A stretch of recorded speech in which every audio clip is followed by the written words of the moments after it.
Alright, this video is in response to this comment, so this is going to be a part 2 on the Tao.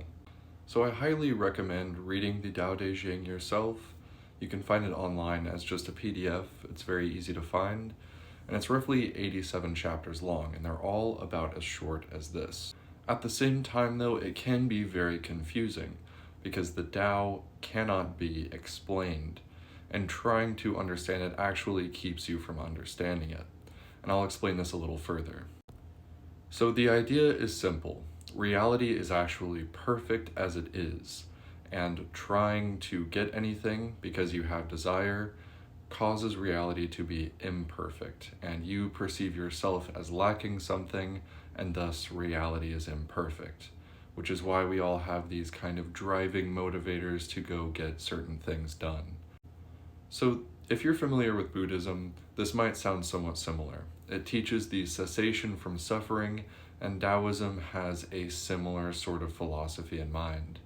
The philosophy is that you need to get rid of your desire and return to the Tao, because the Tao is the source from which all things spring, including good, evil, and even God.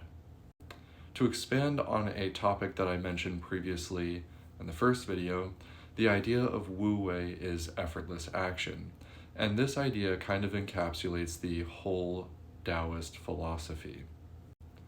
It basically says that everything will fall into place and you shouldn't be afraid of anything. And if you want to learn more about it, I would say just go read the Tao Te Ching itself. It will be much better than me at explaining these ideas to you. And this little excerpt I thought was pretty applicable to the time that we live in. So if you want to read it, you can. But now I'll go ahead and explain the concept of yin and yang, because this is also a Taoist philosophical concept. We've all seen the yin and yang symbol many times throughout our lives, but I figure I will kind of dive somewhat deeper into this. And some of you may already know this stuff, but to a lot of people, they don't really know the deeper meaning behind yin and yang. So to get right into it, let's start with yin. So yin represents the divine feminine. It is the source that all things spring from, that all manifestation comes from. And yang is the white aspect of yin and yang. It is the masculine, and it represents manifestation itself. So yin and yang is used to describe the cycle of how things come into being, how a manifestation comes from source into reality. And you can think of the Tao as the circle itself.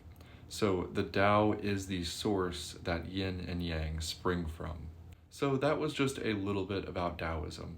There is a lot to cover about the subject, and I hope I did a decent job at explaining it.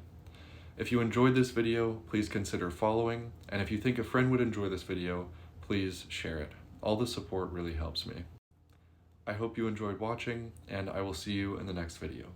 Have a great day, and thank you.